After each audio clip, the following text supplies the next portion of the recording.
जिनके साथ मदरसे के अंदर अनल सेक्स हो रहा है, जिन बच्चियों के साथ मॉलेस्टेशन हो रहा है, जिन बच्चों को ये सिखाया जाता है कि हिंदू काफिर है, शैतान खुश होगा अगर तुम होली साथ में मनाओगे। ये थोड़ा बताइए इसके बारे में जो आपने बताया।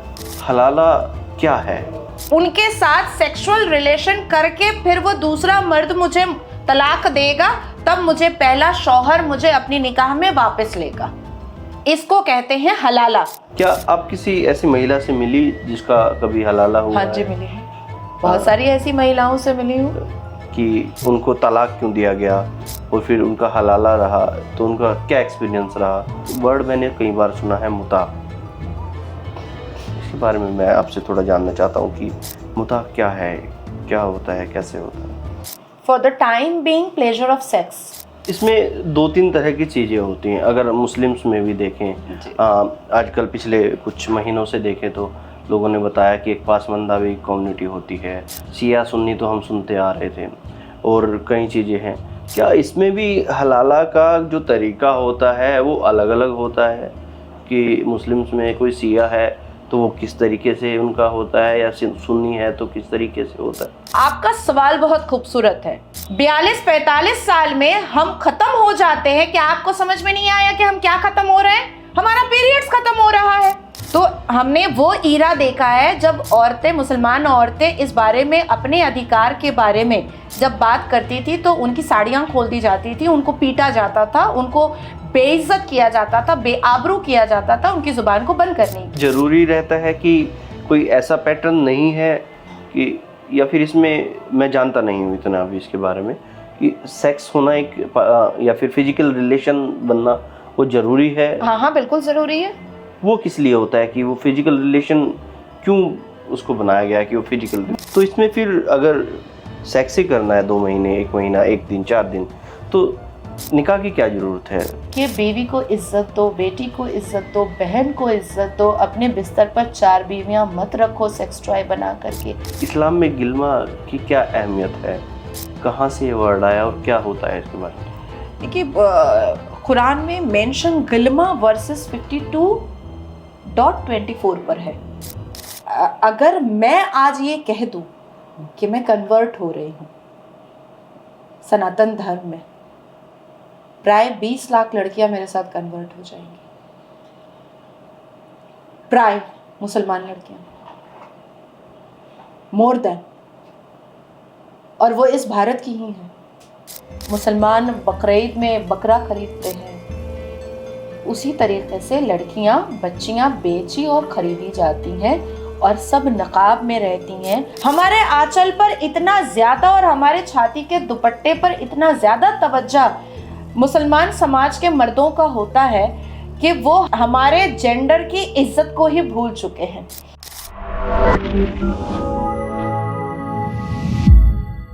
नाजिया इलाही खान से आज कुछ चीज़ों पर हम बातचीत करेंगे जो काफ़ी कंट्रोवर्शियल भी हैं और लोग इनके बारे में जानना भी चाहते हैं। इसमें जैसे हलाला और एक गिल्मा करके नाम बहुत ज़्यादा चलता है कि बहुत लोग इसके बारे में जानना चाहते हैं। कुछ लोग इसके बारे में जानते हैं, कुछ लोग नहीं जानते, और कुछ ऐसे इस्लामिक चीज़ें हैं जो नॉन इस्लामिक लोग हैं, गैर इस्लामिक लोग हैं, वो भी उसके बारे में जानना चाहते हैं। इन सब चीज़ों के बारे में उनसे हम बातचीत करेंगे।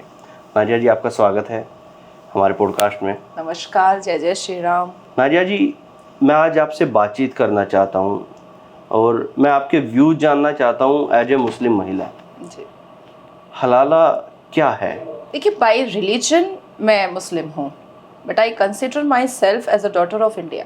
अब क्योंकि मैंने बहुत सारे भाषाओं में अल कुरान पढ़ा है, बहिश्ती ज़ेवर पढ़ा है, सही अल बुखारी की हदीस पढ़ी है, कई हदीतों का मैंने मुताला किया है, उसकी स्टडी की है, और काफ़ी लैंग्वेजेस में मेरा कमांड है, तो उन लैंग्वेजेस में भी पढ़ करके डीप डाउन जा करके सारी चीज़ों को मैंने समझने की कोशिश की है। हलाला बेसिकली एक ऐसा अश्लीलता का बाज़ार है जो बंद कमरे में और बिहाइंड द कर्टेन बड़ी आसानी से मुसलमान घरों के अंदर हो रहा था। इस पर बात करने पर जब भी किसी ने आवाज़ उठाने की कोशिश की, चाहे वो मुस्लिम महिला हो, चाहे वो मुसलमान कोई पुरुष हो, या कोई दूसरे धर्म के लोग हों, तो उनको आंख दिखा करके हमारे भारत के मुसलमान समाज के ठेकेदारों ने उनको डराने की कोशिश की है।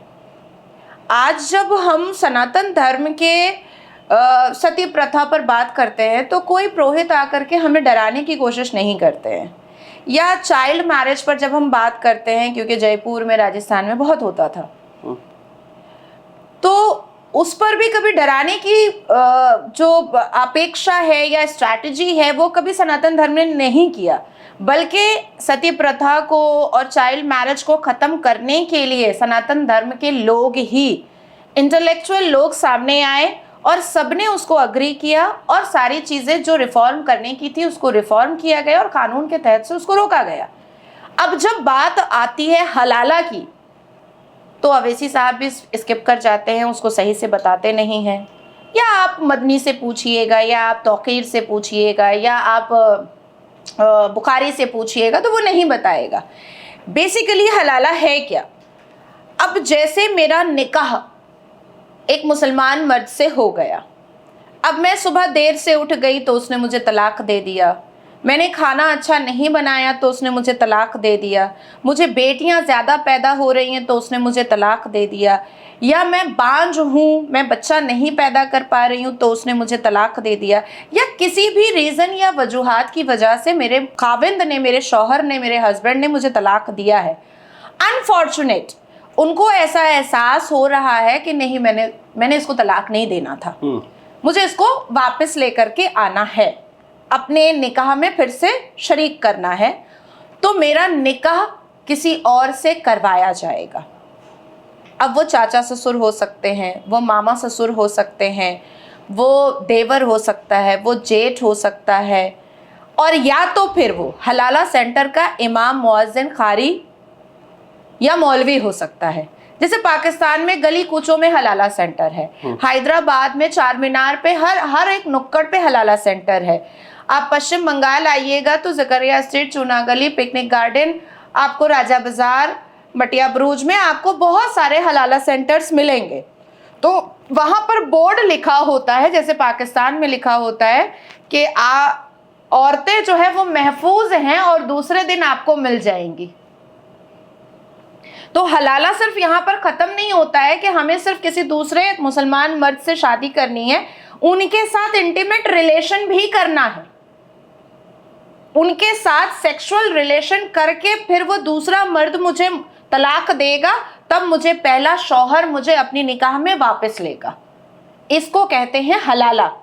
तब आप इसको कहें कि क्या ये मुसलमान बेटियों के साथ नंगा नाच नहीं हो रहा है? या कौन पिता ये चाहता है, कौन अब्बू जान ये चाहते हैं कि उनकी बेटी का हलाला हो? असदुद्दीन अवैसी की भी बेटियां हैं, मैं उनसे भी पूछना चाहती हूँ कि क्या वो चाहेंगे कि उनकी बेटी का तलाक हो और हलाला हो करके फिर से उनका दामाद उनकी बेटी को अपने निकाह में शरीक करे? आज जो एक बात उठ रही है कि नहीं, अब भारत को हिंदुओं का राज बनाने की कोशिश की जा रही है, इसीलिए मुसलमानों के रिचुअल्स पर और मुसलमानों की हर एक चीज़ पर पॉइंट आउट किया जा रहा है और मुसलमान बेटियों को भड़काने का काम किया जा रहा है। मैं मुसलमान पिता से पूछती हूँ, मैं मुसलमान भाइयों से पूछती हूँ, मैं मुसलमान मामा, चाचा, नाना से पूछती हूँ कि आपकी बेटी को जब दो मर्दों के साथ हलाला जैसे चीज़ों में मलूस किया जाएगा, इन्वॉल्व किया जाएगा, तो क्या आंखें रोएंगी नहीं? तो हम जैसी बेटियां अगर सामने आ करके हलाला पर खुल करके बात करने को तैयार हैं और इस अश्लीलता का पूरा चिट्ठा खोलने को तैयार हैं, तो इसमें बुरा कहाँ पर है? इसमें तो कोई बुराई नहीं है, मुझे तो बुराई नहीं नजर आ रही है। हर वो चीज़ जो कॉम्प्लिकेटेड है, हर वो चीज़ जो वल्गर है, हर वो चीज़ जो वल्गैरिटी को प्रोवोक करता है, हर वो चीज़ जो वल्गैरिटी की दिशा और दशा को खराब करता है, उस पर तो कन्फ्रंटेशन होना ज़रूरी है, क्रिटिसिज्म होना ज़रूरी है। तो यही हलाला है। इसमें दो तीन तरह की चीज़ें होती हैं। अगर मुस्लिम्स में भी देखें, आजकल पिछले कुछ महीनों से देखें तो लोगों ने बताया कि एक पासमंदावी कम्युनिटी होती है, शिया सुन्नी तो हम सुनते आ रहे थे, और कई चीज़ें हैं। क्या इसमें भी हलाला का जो तरीका होता है वो अलग अलग होता है कि मुस्लिम्स में कोई शिया है तो वो किस तरीके से उनका होता है, या सुन्नी है तो किस तरीके से होता है? मैं देखता हूँ कि अगर इधर आप पश्चिम यूपी में देखेंगे तो मुसलमानों में भी काफ़ी जातियाँ हैं, तो उनमें पता लगता है कि अलग, तो उसका भी कुछ होता है अलग अलग तरीके का, या एक ही तरह का पैटर्न है जो सबके साथ फॉलो किया जाता है? नहीं, मुझे ऐसा लगता है कि भारत के सनातनियों को शायद सही से पता नहीं है कि हम सिर्फ शिया सुन्नी नहीं है, हम 72 फ़िरका है, 72 फ़िरकाज़ है हमारा। हालांकि अल कुरान के हिसाब से हमें कभी फ़िरक़ों में बांटने की इजाज़त किसी भी मौलवी मुल्ला को या किसी भी मुस्लिम समाज के ठेकेदार को दिया ही नहीं गया है। हमारी सिर्फ एक किताब है अल कुरान, जिस पर हमें रहना है और जिसको हमें मानना है, लेकिन अपनी अपने ज़रूरत के हिसाब से और अपनी अपनी दुकान को चलाने के लिए हमें 72 फ़िरक़ों में बांट दिया गया है। इसमें वहाबी है, इसमें अहमदी है, इसमें बोरी है, इसमें अहले बैत है, इसमें शिया है, इसमें सुन्नी है, इसमें सुन्नत रसूल वाले हैं, जमायतुल उलमा वाले हैं, देवबंदी हैं। तो 72 फ़िरका है हमारा। मेजॉरिटी को दिखाने के लिए आप देखिएगा कि अवैसी भी कहता है कि हम 14% है, मदनी भी कहता है हम 14% है, पर जब वो सनातन धर्म के बारे में बात करता है तो वो कहता है कि आप यादव है, आप कुम्हार हैं, बहुत सारे कास्ट को आपको बांट करके दिखाता है। पर हमारा भी 72 फ़िरका है। आपका सवाल बहुत खूबसूरत है। हमारे यहाँ जो शिया करता है वो सुन्नी नहीं करता है, जो सुन्नी करता है वो वहाबी और अहमदी नहीं करता है। बोरी समाज पूरा का पूरा, यहाँ तक कि ईद और रमज़ान भी वो उस दिन करता है जब अरब करता है। बोरी समाज की ईद 10 तारीख को हो गई थी, हमने ईद मनाई है 11 तारीख को। अब शिया के बारे में बात करते हैं। शिया आज भी मातम करते हैं। क्यों मातम करते हैं? क्योंकि वो गिल्ट में हैं कि उनके ही पुश्त दर पुश्त ने प्रॉफिट मोहम्मद सल्लल्लाहु अलैहि वसल्लम के नवासों को, इमाम हसन और हुसैन के कत्ल का वो अपने आप को गुनहगार समझते हैं। हालांकि जब ये जंगे बदर हुआ था तब शिया सुन्नी का कोई भी मसला था ही नहीं। अपने ही खानदान के लोगों में तलवारें उठी थी और गले कटे थे। यहाँ तक कि बीबी फातिमा रज़ी अल्लाह ताला अन्हा के काविन हज़रत अली का जब सीना चीरा गया था तो उनके बगल के नमाजी ने चीरा था। उनके बगल के नमाजी ने उनके ऊपर तलवार चलाई थी। तो उस वक्त कोई शिया सुन्नी अहले बैत अहमदिया का कोई भी सीन नहीं था। अब आप मदनी से अगर जाकर के पूछिएगा कि आप कहते हैं कि 14% मुसलमान की भारी मेजॉरिटी आपके पास है, क्या कोई अहमदी की डेड बॉडी आपके कब्रिस्तान में आ जाए तो क्या आप दफन करेंगे? वो कहेगा नहीं। क्या आप अवैसी के पास जाकर के आप पूछिएगा कि क्या सुन्नी का कोई डेड बॉडी आपके कब्रिस्तान में आ जाए तो क्या आप दफन कीजिएगा? वो कहेगा नहीं। आप जाकर के बुखारी से पूछिएगा कि क्या कोई शिया की डेड बॉडी आपके कब्रिस्तान में आ जाए तो आप दफन कीजिएगा? वो बोलेगा नहीं। अब इसको मैं और अच्छे से आपको बता देती हूँ। हालिया में हमने हमास और फ़लस्तीन को सपोर्ट करते हुए ईरान को पाया, जो अभी भी चल रहा है।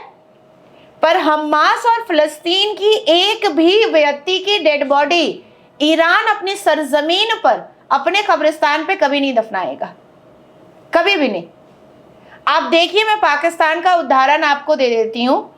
इस्लामिक देश है, अहमदियों की मस्जिद पर बम फूटते हैं, वहाबियों की मस्जिद पर बम फूटते हैं, शियाओं के इमाम बाड़ा को तोड़ दिया जाता है, होता है क्योंकि जो सुन्नते रसूल को मानते हैं, जो सुन्नते रसूल को फॉलो करते हैं, जो प्रॉफिट मोहम्मद सल्लल्लाहु अलैहि वसल्लम के बनाए हुए सुन्नतों को लेकर चलते हैं, वो बाकी 71 फ़िरकों को मुसलमान मानते ही नहीं हैं, मानते ही नहीं हैं। ये आपको डराते हैं कि हम 14% है भारत में, ये आपको अपनी मेजॉरिटी बताते हैं।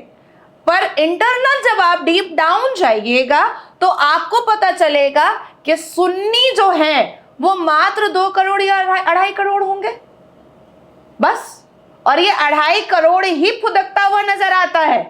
इसके अलावा आपने कभी शियाओं का कोई आपने बहुत मतलब अग्रेसिव या भारत के खिलाफ आपने कोई भी भाषण नहीं सुना होगा या कोई भी स्टेटमेंट नहीं सुना होगा। आपने देखा होगा कि बोरी समाज बहुत शांत रहता है, बहुत शांत रहता है। आज बोरी समाज में लड़कियां 22-22 साल की लड़कियां पायलट बन रही हैं। मैंने खुद सम्मानित किया है महाराष्ट्र में।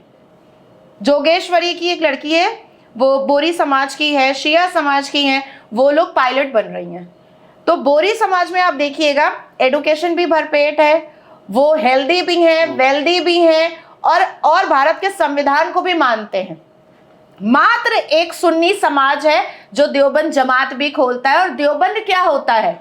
आप जिस देव और देवियों की पूजा करते हैं उसको बंद करने के लिए, उसको खत्म करने के लिए देवबंद जमात खुला है। ये इसके पीछे क्या फैक्ट है? मैं 1 महीना पीछे चले जाती हूँ। गजवाए हिंद का स्टेटमेंट कहाँ से आया था बताइए? कहाँ से आया था? दारुल उलूम देवबंद जमात से आया था, मदनी साहब के पास से आया था।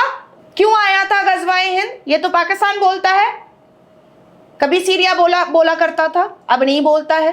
कभी अफगान बोला करता था, अब नहीं बोलता है। पर पाकिस्तान अभी भी बोलता है गजवाए हिंद।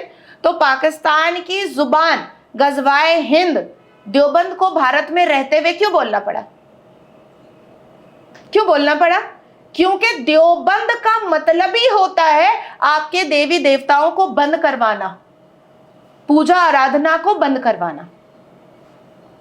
और मुसलमान की जो नई पीढ़ी, जो शिक्षित पीढ़ी आ रही है, और खास करके मुसलमान बेटियां अपनी जिंदगी का अधिकार ऐसे मुसलमान के धर्म गुरुओं को नहीं देना चाहती हैं जो मुसलमान समाज के ठेकेदार बनकर बैठे हैं। यही मदनी कहता है कि 42 से 45 साल की उम्र में लड़कियों का, औरतों का पीरियड्स खत्म हो जाता है तो उनकी खेत जरखेज नहीं होती है, इसलिए मर्दों को, मुसलमान मर्दों को दूसरी खेती में हल जोतने के लिए जाना पड़ता है। अब आप सोचिए कि इतनी घिनौनी बात कहां से बैठ करके वो बोल रहा है? मदरसे और मस्जिद से बैठ करके बोल रहा है, जिस मस्जिद को बचपन से हमने सुना कि वो अल्लाह का घर है, और वहां से वो बैठ करके औरतों पर इतनी अभद्र टिप्पणियां कर रहा है। औरतों को अपने लहजों से, अपने अल्फाज से, अपने तलफ्फुज से वो औरतों को नंगा कर रहा है। 42-45 साल में हम खत्म हो जाते हैं। क्या आपको समझ में नहीं आया कि हम क्या खत्म हो रहे हैं? हमारा पीरियड्स खत्म हो रहा है। अवैसी बिना मोच के दाढ़ी लगा करके, सर पे टोपी पहन करके, कल भी उन्होंने कहा है age of puberty is age of marriage. आप क्यों देखते हैं हमारा सलवार? आप क्यों हमें नंगा कर रहे हैं? अवैसी साहब ने अपने आप को इस अथॉरिटी की पोजीशन में क्यों डाला है कि वो मुसलमान बेटियों का सलवार झांकेंगे? आप कौन होते हैं हमारी जिंदगी का फैसला करने वाले? हमारी जिंदगी का फैसला हमारे पेरेंट्स करेंगे, हम खुद करेंगे। तो ये जितनी चीजें हैं इसको अब समझने की जरूरत है और इस पर डिबेट बहुत जरूरी है, इस पर कन्फ्रंटेशन बहुत जरूरी है। और रोहित जी, मैं आपकी आभारी हूँ कि आपने बहुत खूबसूरत टॉपिक पर मुझे बुलाया है। आप क्या बदलाव इसमें देख रही हैं कि आज से 10 साल पहले, आज से 20 साल पहले, कि अगर 90s में देखें, फिर 2000 में देखें और फिर उसके बाद 10 के बाद देखें, तो हलाला में जो कुछ बदलाव देखने को मिला कि ये चीज़ें रही, ये बदलाव हुए? नहीं, मैं पहले आपको ये बताना चाहूँगी, और मैं एक्चुअली मैं बताना चाहती हूँ कि आप 15 साल 20 साल पहले चले जाइए तो मुसलमान बेटियाँ, मुसलमान महिलाएं अपने दर्द के बारे में बात नहीं कर सकती थी, या जो वो मज़हब की किताब में पढ़ रही हैं या जो अत्याचार उनके ऊपर हो रहा है उस बारे में वो बात नहीं कर सकती थी। एक ऐसा व्यक्ति है जिसने जा कर के तस्लीमा नसरीन की साड़ियाँ खोल करके उसको मारा था, और आज वो कॉन्स्टिट्यूशन बॉडी बन करके भारत के पार्लियामेंट में बैठता है और अभी फिर कैंडिडेट है जो औरत की साड़ियाँ खोल करके मारता था। तो हमने वो ईरा देखा है जब औरतें, मुसलमान औरतें इस बारे में, अपने अधिकार के बारे में जब बात करती थी तो उनकी साड़ियाँ खोल दी जाती थी, उनको पीटा जाता था, उनको बेइज्जत किया जाता था, बेआबरू किया जाता था उनकी जुबान को बंद करने के लिए। लेकिन अब वही 20 साल और 15 साल के बाद अब मुसलमान बेटियां आराम से इस बारे में बात कर रही हैं और लीगल पॉइंट से भी बात कर रही हैं, इस्लामिक पॉइंट से भी बात कर रही हैं। ठीक है, अब मैं एक छोटा सा उदाहरण आपको दूंगी। फ्रांस में हिजाब को लेकर के एक पिटिशन दायर हुआ था। कुछ मुसलमान बेटियां फ्रांस के कोर्ट में उन्होंने पिटिशन दायर किया था कि हमें हिजाब पहनने की लीगल अथॉरिटी दी जाए। फ्रांस के जज ने कहा कि इस्लामिक हिसाब से हिजाब की अनुमति अगर अल कुरान आपको दे रहा है तो उसको आप मुझे दिखा दीजिए। उन्होंने क्या किया कि उन्होंने जिल्बाब दिखाया, सूरह अल नूर का। जिल्बाब का मतलब होता है लूजर आउटफिट। तो हिजाब, अबाया, बोरखा, नकाब कहीं पर लिखा हुआ नहीं था। जो पिटिशनर थी उनको भी पेनल्टी लगा और जो वकील था उसको भी पेनल्टी लगा और वो पिटिशन वहीं पर डिसमिस हो गया। अब वहां से हिम्मत आई यहाँ की बेटियों को कि मुस्कान नारे तकबीर लगा रही थी और लश्कर तैयबा और अलकायदा का सपोर्ट आ रहा था उसको। मुस्कान अभी लैविश लाइफ जी रही है। हम बेटियां आज भी भारत की मिट्टी पर लड़ रहे हैं कि हमको हिजाब में, काले टेंट में हमको बंद मत करो। पर हाँ, मुझे ऐसा लग रहा है कि जिस हिसाब से बेटियां अब बाहर निकल करके बात कर रही हैं, बेटियां अब शिक्षित होने की बात कर रही हैं, मुसलमान बेटियां अब एजुकेशन की तरफ राग़िब हो रही हैं, धीरे धीरे ये जितने भी वल्गर रिचुअल्स है उससे अब मुसलमान बेटियां उब चुकी हैं और अपने राइट के लिए वो बात करने के लिए हिम्मत पैदा कर चुकी हैं। ये जो हलाला के बाद एक शादी होती है, वो क्या किस तरह का रहता है? एक नॉर्मल शादी होती है और एक हलाला के बाद किसी की शादी होती है। लाइक किसी ने किसी को तलाक दिया, उसके बाद हलाला हुआ और उसके बाद जो शादी दोबारा होती है तो वो क्या होता है, किस तरह से वो चीज़? वो बस जस्ट फॉर अ नाइट हो सकती है, जस्ट फॉर अ मंथ हो सकती है, जस्ट फॉर अ वीक हो सकती है। वो सिर्फ एक रात इंटीमेट रिलेशन, रात या दिन या दोपहर कुछ भी, इंटीमेट रिलेशन करना होता है किसी और के साथ निकाह करके, और उसके बाद फिर वो तलाक देगा, द थर्ड पर्सन वो तलाक देगा और उसके बाद फिर दोबारा अपने जो पुराने खाविंद हैं उनके पास चले जाएगी लड़की निकाह करके। जरूरी रहता है कि कोई ऐसा पैटर्न नहीं है कि, या फिर इसमें मैं जानता नहीं हूँ इतना अभी इसके बारे में, कि सेक्स होना एक या फिर फिजिकल रिलेशन बनना वो ज़रूरी है? हाँ हाँ, बिल्कुल ज़रूरी है। वो किस लिए होता है कि वो फिजिकल रिलेशन क्यों उसको बनाया गया कि वो फिजिकल वो तलाक देने के बाद जो रिश्ता हराम हो जाता है, अब शौहर जो तलाक दे देता है किसी भी सर्कमस्टांसेस पर या किसी भी रीजन से, तो वो जो रिश्ता हराम हो जाता है उसको हलाल करने के लिए। मतलब वो एक तरह की गलती होती है। गलती करता मुसलमान मर्द है, पर बलि चढ़ना पड़ता और किसी दूसरे के बिस्तर पर जा करके उसकी अय्याशी का सामान औरत को बनना पड़ता है। किसी ने कुछ माना जाता है कि औरत ने कोई गलती की है, उसके बाद उसको दूसरे किसी व्यक्ति के साथ जाके वो सेक्स करना है, खुद को हलाल करना है और उसके बाद आके वो फिर दोबारा से उससे शादी कर सकती है। कई बार नाजिया जी मैं पढ़ता हूँ, एक दो मैंने कटिंग्स पढ़ी ऐसी कोई किसी न्यूज़पेपर में कि हलाला के लिए गई महिला और मौलवी ने दोबारा तलाक देने से मना कर दिया। हाँ, बिल्कुल होता है, एग्जैक्टली तो ये क्या, थोड़ा सा इसके बारे में कुछ ऐसा, महिला की कोई अपना वो नहीं है कि मैं खुद से चली जाऊं कि मेरा हो गया एक बार के लिए और अब नहीं? नहीं, महिलाओं के लिए बिल्कुल भी ये ना भाई, इस्लाम में महिलाओं के लिए कोई भी फंडामेंटल राइट्स या कोई भी सेल्फ आइडेंटिफिकेशन या सेल्फ रिस्पेक्ट की कोई जगह नहीं है। हालांकि अल कुरान में वुमेन एम्पावरमेंट की बात है। हाँ।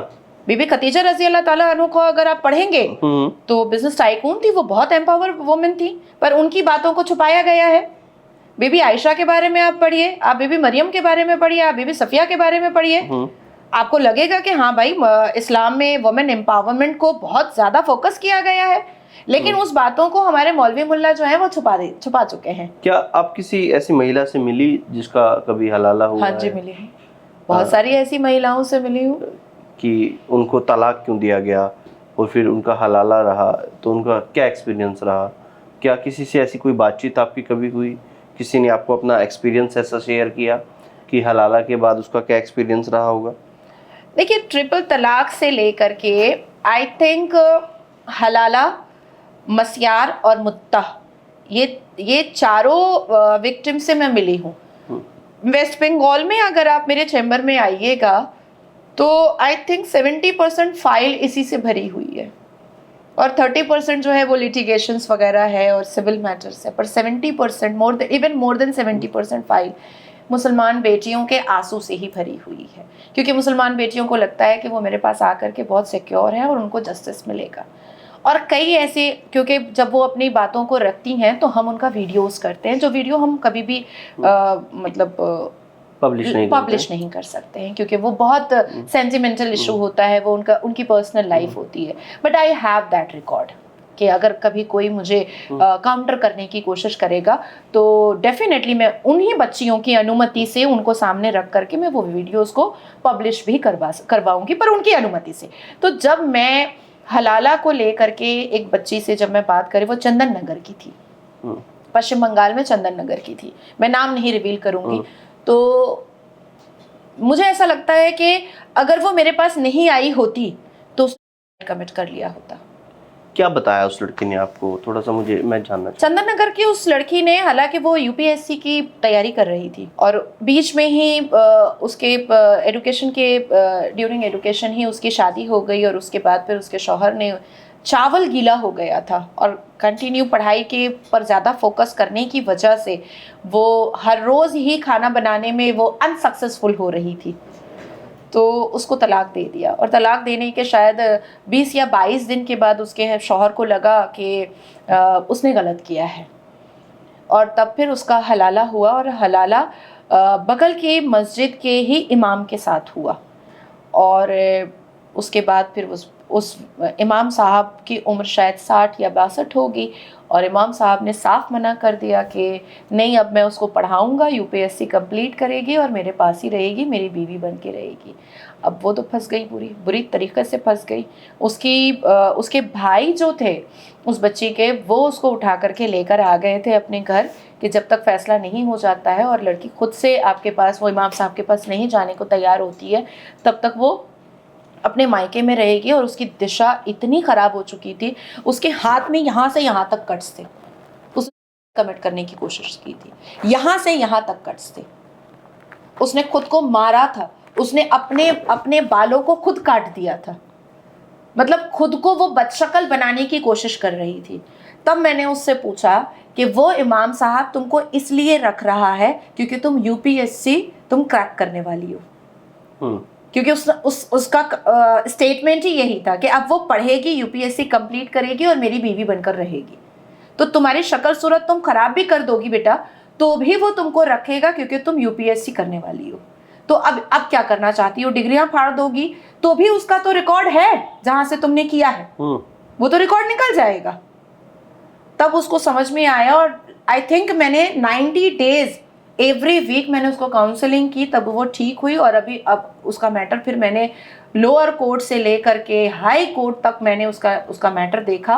अब वो रिलीफ में है, इमाम साहब ने माफ़ी मांगी, तो अब उन्होंने उसको छोड़ दिया है कि आप अलग से रह सकते हैं। हाँ, ये तो बहुत बदतर हो जाता होगा किसी के लिए, किसी परिवार के लिए। बहुत मतलब मुझे ऐसा लगता है कि लड़कियां, कई ऐसे केसेस हैं जो शायद सुसाइड कर लेती होगी, कई ऐसे केसेस हैं जो शायद कहीं भाग जाती होगी, कई ऐसे केसेस हैं जो शायद मुसलमान बेटियां अपनी ज़िंदगी के साथ कुछ भी फैसला ले लेती होगी, इन सारे घिनौने चीज़ों से हटने के लिए, दूर होने के लिए।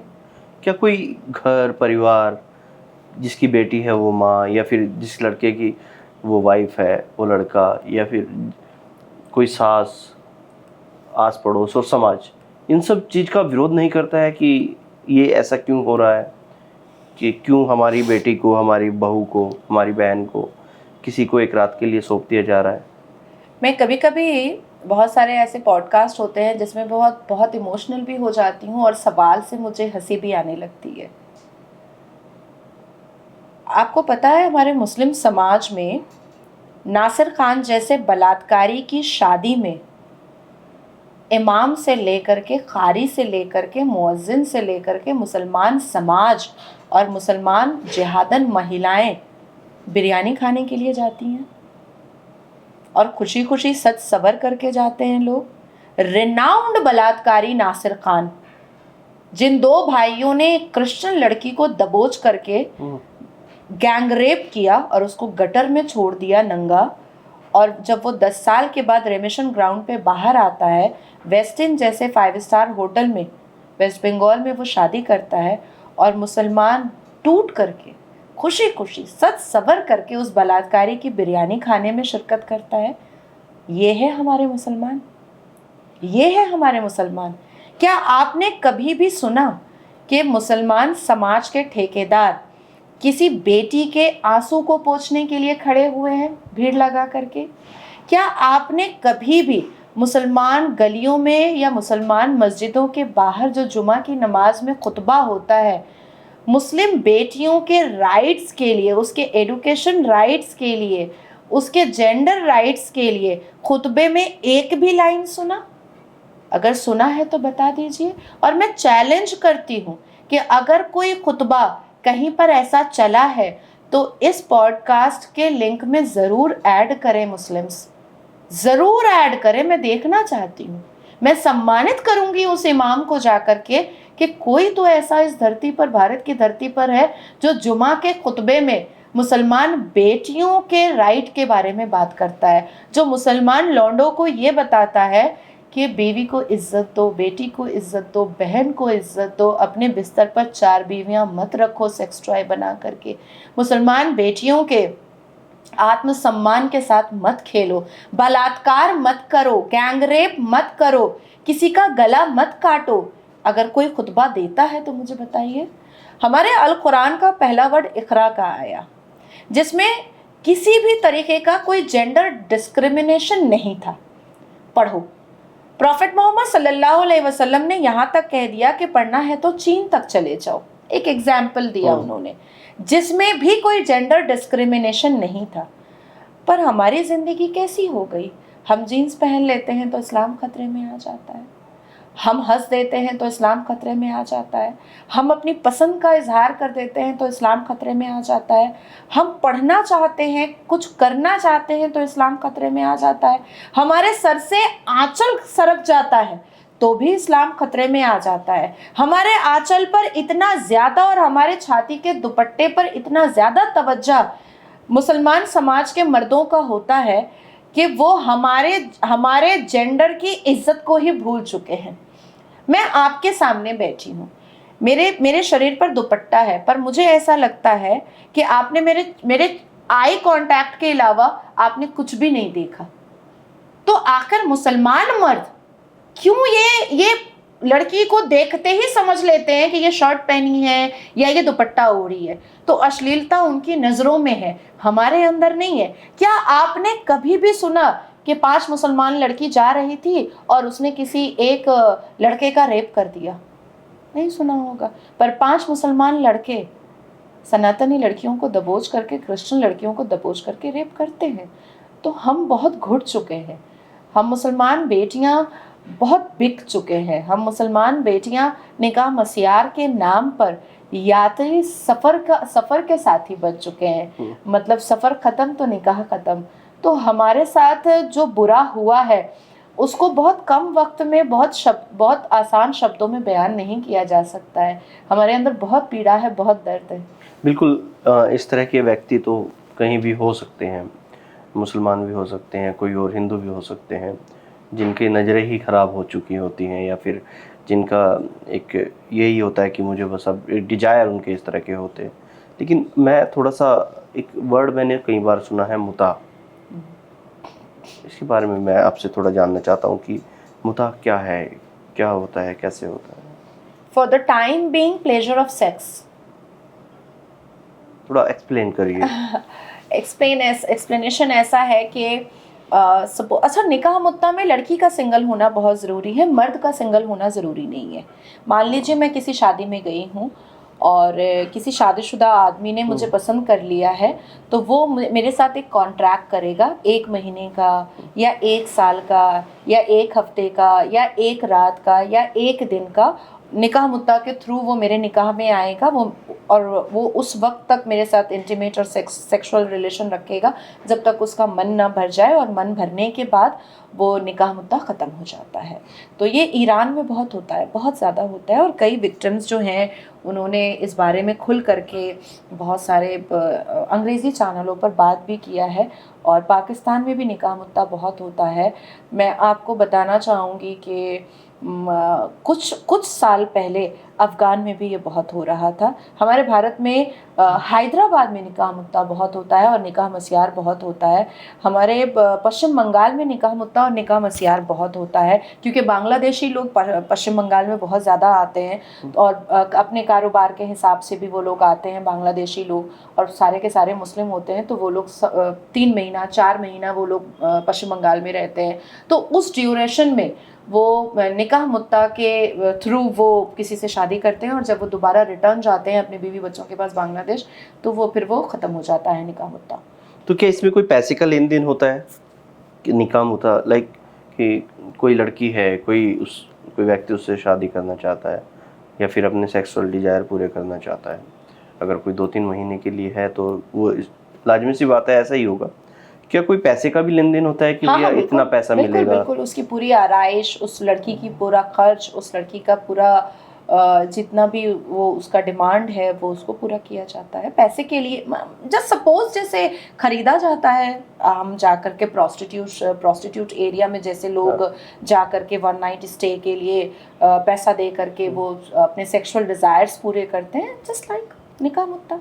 तो इसमें फिर अगर सेक्स ही करना है 2 महीने, 1 महीना, 1 दिन, 4 दिन, तो निकाह की क्या ज़रूरत है? हलाल करने के लिए, हराम ना हो रिश्ता, गुनाह ना हो जाए। मैं देखिए उसका बहुत अच्छा और प्रैक्टिकल आपको जो घटा हुआ है, घटनाएं घटी हुई हूँ उसका एग्जांपल दे देती हूँ। लश्कर तैयबा और यासीन मलिक की पूरी टीम जब पूरे जंगजू और जिहादी जब कश्मीर पर कश्मीरी पंडितों का नरसंहार कर रहे थे, उनकी बेटियों के साथ, वो क्योंकि वो सनातनी थी, पंडित थी, इसलिए उनका बलात्कार कर रहे थे जिहाद के नाम पर।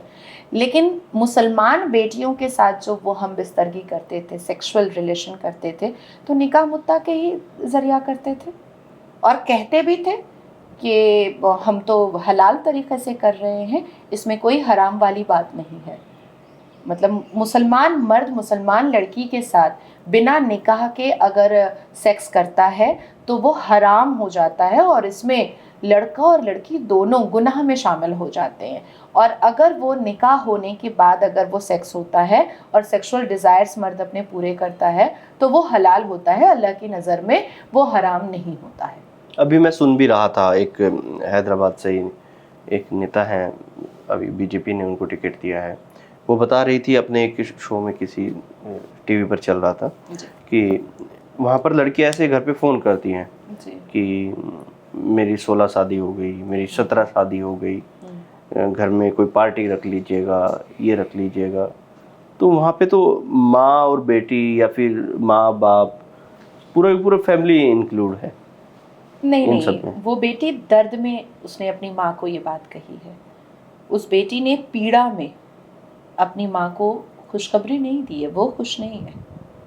जिस खानदान ने उसको बेचा है, जिस माँ ने 4 मीनार पर भेड़ बकरियों की तरह अपनी बेटी को पैसे के लालच में बेचा है, जिस पिता ने बिक्री किया है, उस माता पिता को वो इन्फॉर्म कर रही है कि तुमने मेरी क्या ज़िंदगी बनाई है। वो खुश नहीं है। वो खुश होती तो वो कभी फ़ोन ही नहीं करती। वो अपनी पीड़ा जाहिर कर रही है ये बता करके कि मुबारक हो अम्मी, मैं 18वें शौहर की बीवी बन गई। और 4 मीनार पर आप जब चलिएगा हैदराबाद की, तो जैसे हम पेट्स खरीदते हैं, मुर्गी खरीदते हैं, मुसलमान बकरीद में बकरा खरीदते हैं, उसी तरीके से लड़कियां बच्चियां बेची और ख़रीदी जाती हैं, और सब नकाब में रहती हैं। उनके हाथ की हथेली और कलाइयों से दाम लगाया जाता है। अब आप बताइए कि कैसे? कलाई अगर पतली होती है तो मतलब लड़की पतली दुबली है, हथेली अगर गोरी होती है तो लड़की मतलब बहुत गोरी है। तो पतली दुबली लड़की का रेट थोड़ा कम है, मोटी भरी भी लड़कियों का रेट थोड़ा ज़्यादा है। हथेली अगर बहुत लाल है और गोरी है तो मतलब बहुत लड़की खूबसूरत है, तो उसका रेट ज़्यादा होता है। हथेली अगर काली या थोड़ी डस्की है तो उसका रेट कम होता है। लाइक वन टाइम पेमेंट होता है कि एक बार आपने वहाँ से खरीदा? नहीं, और वन टाइम पेमेंट तो होता ही है, और वो काफ़ी बल्क में होता है क्योंकि दरहम में होता है, हाँ, एट टाइम्स डॉलर में होता है।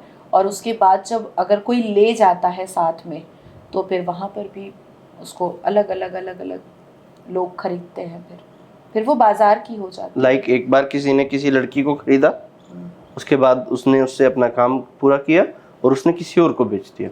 देखिए, ये भी प्रोस्टिट्यूशन का ही धंधा हो रहा है, लेकिन इसको इस्लाम के द्वारा जस्टिफाई करके किया जा रहा है। ये भी प्रोस्टिट्यूशन है। एक बेटी का 18 शौहर कैसे हो सकता है? कैसे हो सकता है? ये भी प्रोस्टिट्यूशन है। और मैं बार बार बोलती हूँ तो कुछ लौंडे जो है वो मुझे गालियाँ देते हैं, मुसलमान लौंडे। और मैंने तो देखा है कि स्टेलिन जैसे कुछ हिंदू भी मुझे गालियाँ देते हैं।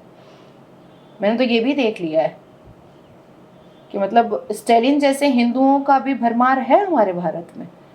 तो ये गाली देने वाली बात नहीं है, इसको समझने वाली बात है कि आप इस्लाम के जस्टिफिकेशन पे प्रोस्टिट्यूशन का धंधा कर रहे हैं और करवा भी रहे हैं। और अवैसी साहब के चार मीनार पे हैदराबाद में खुलेआम हो रहा है, खुलेआम हो रहा है। और 1984 से अवैसी साहब के अब्बू जान से लेकर के अवैसी साहब तक वो चेयर उनके पास था, और उन्होंने कभी इस पर कोई टिप्पणियां नहीं की, बल्कि बात को छुपा करके रखा। कैसे होता है चार मीनार में? थोड़ा सा और इसको एक्सप्लेन कीजिए। मैंने आपको पूरे डिटेल में बताया है। ऐसे ही कोई ये होता है कि ऐसे कहीं पे खड़ा कर दिया जाता है? नहीं, या सिर्फ फिर चार मीनार पे नहीं होता है। चार मीनार पे तो बाजार लगती है बेटियों की, जो आपको और मुझे समझ में नहीं आएगा। जैसे विंडो शॉपिंग होती है, ठेले वाले, रेडी वाले जैसे खड़े होते हैं, और उसी भीड़ भाड़ में लड़कियां बेच भी दी जाती हैं और खरीद भी ली जाती हैं। देखिए, मैं जब हैदराबाद 2019 में पहुंची थी तो मुझे लोग पहचान गए थे, और मैं हैदराबाद ITC में रुकी हुई थी। बहुत खूबसूरत होटल है। और जब मैं पहले मैं गोलकुंडा गई, वहाँ मैं घूमी, उसके बाद फिर मैं बहुत और भी जगह गई, वहाँ घूमी। उसके बाद फिर मैं चार मीनार शाम के वक्त में जब मैं गई, क्योंकि मुझे कहीं ना कहीं से इन्फॉर्मेशन आया था कि 6-7 के बाद, मगरिब की नमाज के बाद ही ये होता है। तो मैं जब पहुँची तो मैंने देखा कि हिजाब वालियों का हुजूम है, और जो खरीदने वाली हिजाब वालियाँ थीं वो मतलब फ्रेंड्स हैं साथ में, लेकिन जो बिकने वाली हिजाब वालियाँ हैं उनके साथ कोई मर्द, कोई एजेड मर्द या कोई एजेड औरत है साथ में। और उसके बाद फिर कॉर्नर में जा कर के, दीवार के पीछे जा कर के, किसी एक शेड के पीछे जा कर के फिर वो हिसाब किताब होता है, वो दाम लगता है। और ये आज से नहीं हो रहा है। आप सोचिए ना कि बाबर या अकबर के ज़माने में मीना बाज़ार में क्या होता था? यही तो होता था। आज शाहजहाँ को हम भारत के सनातनी भी कहते थे कुछ साल पहले कि मोहब्बत की निशानी है, और जो भी सनातनी भी शादी करते थे तो हनीमून मनाने के लिए जाते थे आगरा का ताजमहल देखने के लिए। क्या शाहजहाँ की बीवी सिर्फ मुमताज़ थी? नहीं, मुमताज़ की सारी बहनें उसकी बीवी थी। शाहजहाँ किसी को गोद में लेकर बैठा रहता था, किसी को कंधे पे लेकर बैठा रहता था, किसी को न्यूड नचवाता था, तो ये सब करता था। अब जा कर के हम जैसे लोगों के बोलने के बाद तब सनातनियों ने इतिहास की किताब को खोला और पता चला। तो ये अश्लीलता का नंगा नाच कोई आज से तो नहीं हो रहा है, मुगल के ज़माने से हो रहा है। तो ये सब चलता रहता है जी। एक शब्द मैंने बहुत सुना है कि गिल्मा कुछ करके बोलते हैं, उसके बारे में भी कहीं जिक्र होता है। जी जी। जैसे जन्नत के बारे में जिक्र होता है जी। 72 हूरों के बारे में जिक्र होता है जी। तो एक गिल्मा वर्ड भी काफ़ी रहता है। ये इस्लाम में गिल्मा की क्या अहमियत है, कहाँ से ये वर्ड आया और क्या होता है इसके बारे में? देखिए, कुरान में मेंशन गिल्मा वर्सेस 52.24 पर है। आप कुरान में जाइएगा तो गिल्मा का वर्सेस वहाँ पर मिलेगा। गिल्मा बौने बौने नाटे नाटे से होंगे, और वो सर्वेंट के तौर पर वो वहाँ पर काम कर रहे होंगे। अब ये जानना ज़रूरी है कि वो गिल्मा बौने और नाटे बनेंगे कौन? नॉन बिलीवर्स बनेंगे। जो हर वो मुसलमान जो जन्नत में जाएगा उसके तीमारदारी के लिए उसको अच्छा उसके काम के लिए एज अ सर्वेंट काम करेंगे। यहाँ पर भी नॉन बिलीवर्स है, इसलिए मैंने जानबूझ करके कुरान का वर्सेस बताया। अब जैसे मेरे इस्लाम की नज़र में आप काफिर हैं, तो मैं मरूंगी, मैं जन्नत जाऊंगी, और जन्नत में कभी मुझे आप गिलमा के तौर पर मिल जाइएगा और आप मेरे पैर धोइएगा, मुझे अंगूर ला कर दीजिएगा, मेरी आराइश का सामान ला करके दीजिएगा, मुझे जो जो ज़रूरत होगी उसके लिए आप खड़े रहिएगा, आप एज अ सर्वेंट मेरे लिए काम कीजिएगा। क्यों कीजिएगा? क्योंकि इस धरती पर आप नॉन बिलीवर हैं और आपने अल्लाह एक है, पाक और बेऐब नहीं पढ़ा है, आपने ला इलाहा इल्लल्लाह मुहम्मदुर रसूलुल्लाह नहीं पढ़ा है, आपने कुल आउज़ु बिरब्बिल नास मलाइकिन नास इलाहिन नास मिन शर्रिल वसवासिल खन्नास अल्लज़ी युवस्विसु फी सुदूरिन नास मिनल जन्नति वन नास आपने नहीं पढ़ा है, आपने इन्ना आतैना कल कौसर नहीं पढ़ा है, आपने चारे खुल को नहीं माना है, इसलिए आपको गलमा बनना पड़ेगा मुसलमान जन्नत में जाने वाले मुसलमानों की तीमारदारी के लिए। जो इस्लाम को नहीं मानते वो सब गिलमा बन जाएंगे। जी हाँ, नॉन बिलीवर्स। और वो वहाँ पे एक नौकर की तरह काम नौकर की तरह, नौकरी नहीं, नौकर की तरह काम करेंगे। कोई सच है इन सब चीजों के पीछे? For me, just a myth, just a fabricate statement and nothing else. And still, I really want to stuck with my earlier statement. I am a Muslim woman. मैं मुसलमान, फिर से मैं कह रही हूँ, मैं मुसलमान माँ के पेट से पैदा हुई हूँ, मैं मुसलमान ही मरते दम तक रहूँगी, मुझे कब्र ही मिलेगा, मैं अपने धर्म को कभी भी नहीं चेंज करूँगी। आपके रामायणा में एक मैंने श्लोक पढ़ा था जिसमें ये लिखा था कि हर वो व्यक्ति जो जिस धर्म में पैदा हुआ है उस धर्म को मानना उसका कर्तव्य भी है और अधिकार भी है। और ये पढ़ने के बाद तो फादर कैमले भी हिंदू धर्म को इख्तियार कर लिए थे, हिंदू धर्म में चले आए थे कि इतनी खूबसूरत बात लिखी हुई है। तो मैं जिस धर्म में पैदा हुई हूँ मैं उसी को मानूंगी, लेकिन I always consider my self Bharat की पुत्री and nothing else, nothing else. 30 रोज़ा मैंने रखा पर मुझे लगता है कि किसी को एहसास भी नहीं हुआ, क्योंकि मेरी रूटीन में कुछ भी चेंजेस नहीं आए थे, कुछ भी चेंजेस नहीं आए थे। ईद हुआ, मैं ईद में भी सारे न्यूज़ चैनल पर बैठी हुई थी, मेरा जो रूटीन था, मेरा जो शेड्यूल था उसमें मैंने कुछ भी चेंजेस नहीं किए, क्योंकि जो मेरा जो व्यक्तिगत मामला है वो मेरे घर के अंदर है, वो रोड पर कभी नहीं हो सकता है। तो फॉर मी अल कुरान मुझे पढ़ना था, मुझे समझना था, वो मैंने पढ़ा, मैंने समझा। अब उसमें जो बारीकियां हैं जिस पर कन्फ्रंटेशन करने की ज़रूरत है वो मैं करती हूँ और खुलकर करती हूँ, मुझे कोई आपत्ति नहीं है। और मुझे ऐसा लगता है कि अगर किसी को मेरी किसी भी बात से कुछ भी बुरा लग रहा है या वो मेरे साथ कन्फ्रंट करना चाहते हैं, लेकिन सबूतों के आधार पर कन्फ्रंट करना पड़ेगा। मैं अपने हाथ में कुरान लेकर नहीं बैठूंगी, मैं अपने हाथ में सही अल बुखारी लेकर नहीं बैठूंगी, मैं हाथ में हदीस और बहिश्ती जेवर लेकर नहीं बैठूंगी, लेकिन सामने वाले को लेकर बैठना पड़ेगा और मैं वर्सेस आयत सूरा नंबर पारा नंबर में बताऊंगी और उस पर उसको मेरे साथ आर्ग्यूमेंट या डिबेट या कन्फ्रंटेशन जो भी करना चाहे वो कर सकता है, मैं रेडी हूँ। पर मैं जितनी भी कुप्रथाएं हैं और जितनी भी वल्गैरिटी है और जहाँ जहाँ पर रिफॉर्मेशन की ज़रूरत है मैं बात करूँगी और मुझे कोई नहीं रोक सकता है, क्योंकि मैं संवैधानिक देश में रहती हूँ, मैं किसी इस्लामिक देश में नहीं रहती हूँ। अब तो लड़कियों से भी काफ़ी बात करते होंगे, मुस्लिम लड़कियों से जी हाँ। मिलते होंगे। जी हाँ। किसी से कोई ऐसा एक्सपीरियंस रहा या किसी का कोई ऐसा व्यू रहा इन सब चीज़ों को लेकर कि इस तरह से बोल्ड होकर जो सामने आना चाहती है, किसी ने कोई बात ऐसे रखी आपके सामने? मैं बहुत बड़ी बात कहने जा रही हूँ आपको। अगर मैं आज ये कह दूँ कि मैं कन्वर्ट हो रही हूँ सनातन धर्म में, प्राय 20 लाख लड़कियां मेरे साथ कन्वर्ट हो जाएंगी, प्राय मुसलमान लड़कियां, मोर देन, और वो इस भारत की ही हैं। तो आपका मूड है अभी? बिल्कुल नहीं, बिल्कुल नहीं। मैं चाहती हूँ कि मुसलमान लड़कियाँ 5 वक्त नमाज पढ़ें, मैं चाहती हूँ कि वो रोज़ा रखें, मैं चाहती हूँ कि वो अपने माँ बाप की जो खिदमत हमारे इस्लाम में समझाया गया है वो करें, पर वो शिक्षित हों। वो उन तमाम कुप्रथाओं से बाहर निकलने के लिए अपने इंसाफ के लिए खुद बात करें, अपने इंसाफ के लिए खुद आवाज़ उठाएं। जैसे मैं ब्लंट हूँ वैसे वो ब्लंट होकर के बात करें, वो रोड पर के आकर के बात करें। और कई मेरी बच्चियाँ रोड पर आकर बात कर रही हैं, बस लोगों को पता नहीं चल रहा है और पता चलेगा भी नहीं, क्योंकि मैं नहीं चाहती हूँ कि अभी इस वक्त इस नाजुक मौके पर उन बच्चियों के साथ कुछ भी गलत हो, मैं नहीं चाहती हूँ। पर हाँ, कुछ वक्त के बाद मेरी पूरी टीम सामने ज़रूर आएगी। और मैं आपको बता देना चाहती हूँ कि पिछले 11 साल से मेरा एक NGO चल रहा है, मुस्लिम वुमेन रेसिस्टेंस कमेटी। 11 साल से, आप गूगल पे भी सर्च कर सकते हैं।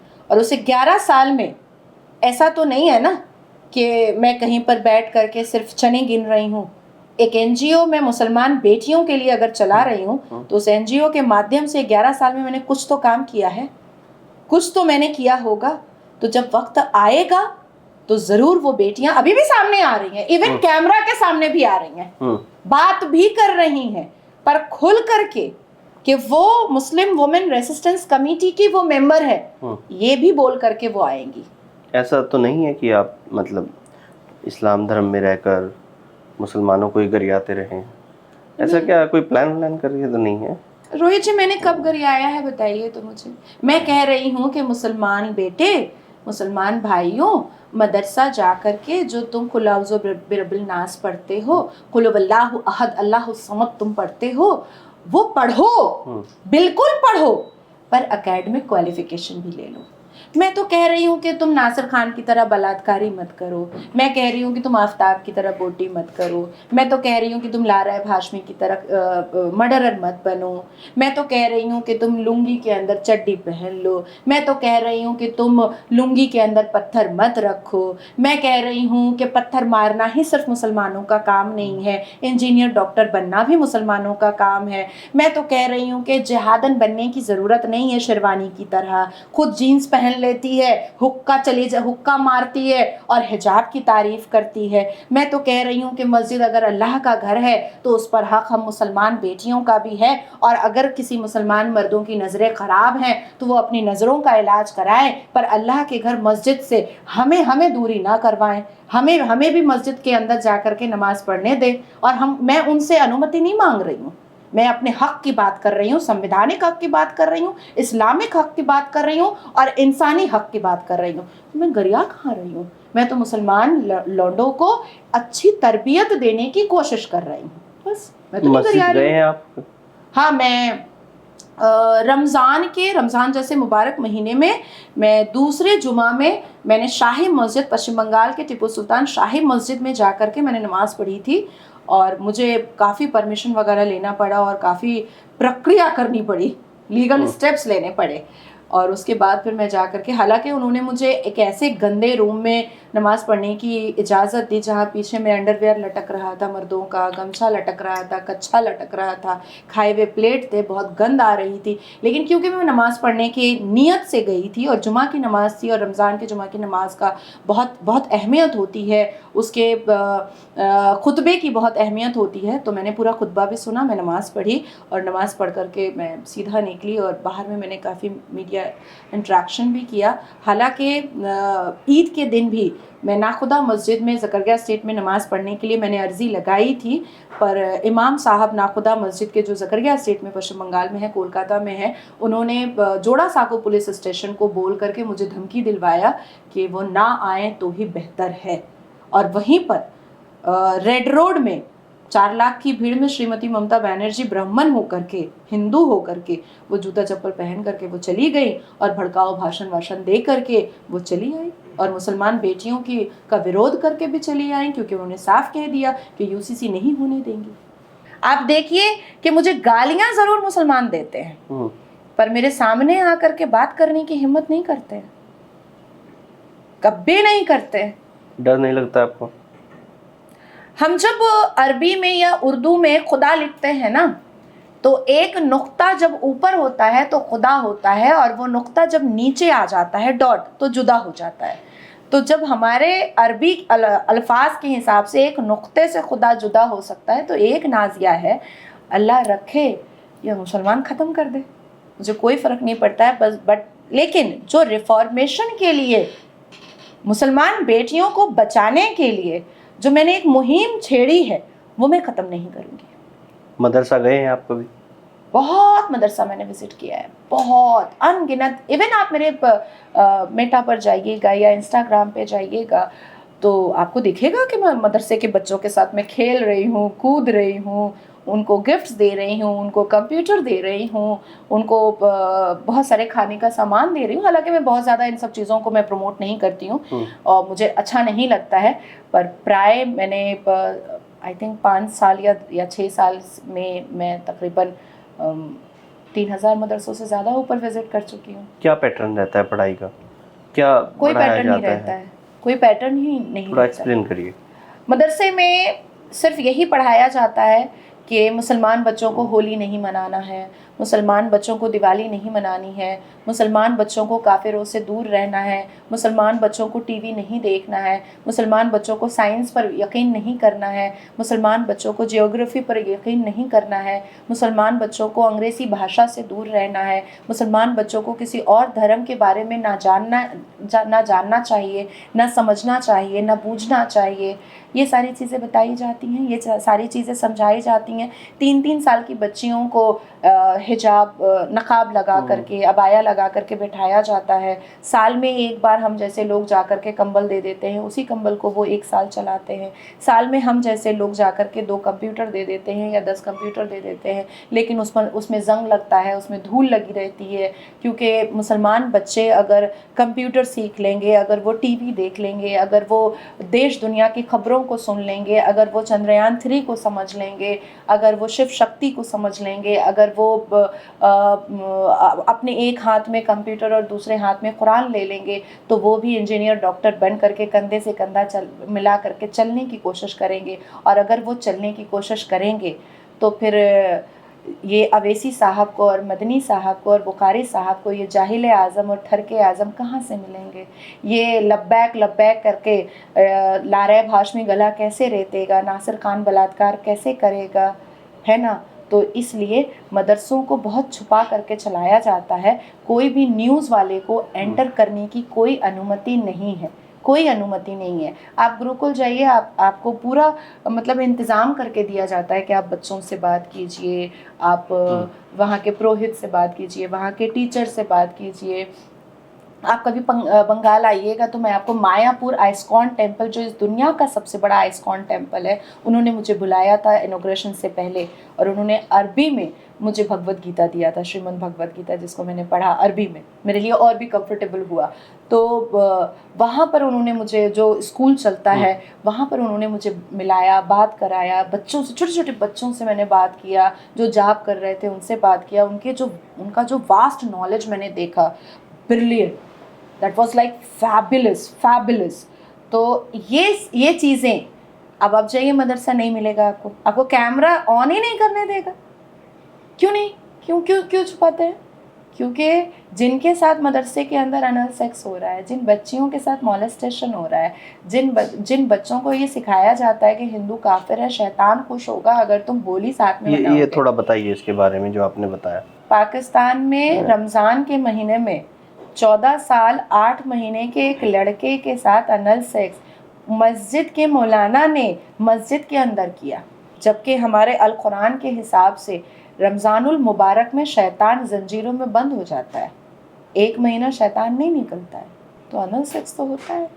क्यों मदरसे में एंटर नहीं करने दिया जाता है? क्या भारत में भी ऐसा हो रहा है? भारत में बहुत होता है, छोटी छोटी बच्चियों का बहुत मॉलेस्टेशन होता है मदरसे के अंदर। कैसे, किस बिहाफ पे आप ये सब बता रही हैं?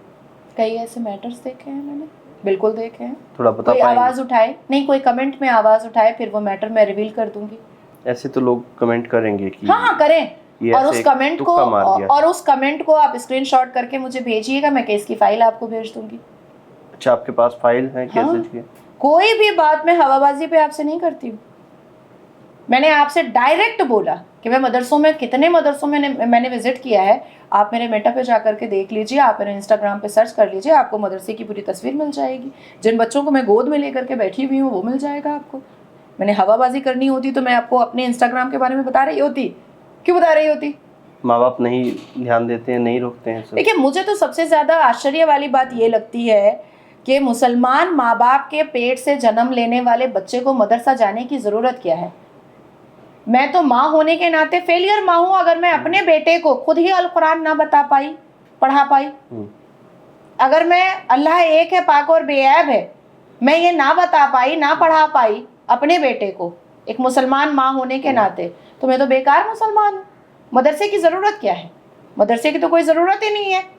इसका मतलब है कि मुसलमान कौम, मुस्लिम कम्युनिटी अपने आप को ये साबित कर रहा है कि वो फेलियर है, वो अपने बच्चों को दीनी तालीम नहीं दे सकते, इसलिए वो मदरसा भेज रहे हैं। तो ये सब लग रहा है आपको बंद हो जाना चाहिए बहुत जल्दी। बिल्कुल बिल्कुल। अगर ये जो आपने सारी चीज़ें बताई 1% भी अगर इसमें सच्चाई है तो मुझे तो लगता है कि ये बंद हो जाना चाहिए बहुत जल्दी। नहीं, आपका ये बहुत डेरोगेटरी रिमार्क रहा कि 1% भी सच्चाई। भारत 79% शिक्षित है और मुसलमान सच्चर कमीशन की रिपोर्ट के हिसाब से 2023 के डेटा के हिसाब से मुसलमान दलित से भी पीछे है। और कभी बंगाल आइए या कभी उत्तर प्रदेश चलिए या कभी चलिए ना देवबंद दारुल उलूम ही चलते हैं आपके साथ, देखते हैं आपको मदरसे में एंटर करने देता है कि नहीं। नहीं, वो तो जाने नहीं देते। तो कैसे कह दिया आपने 1% सच्चाई है? 100% सच्चाई है।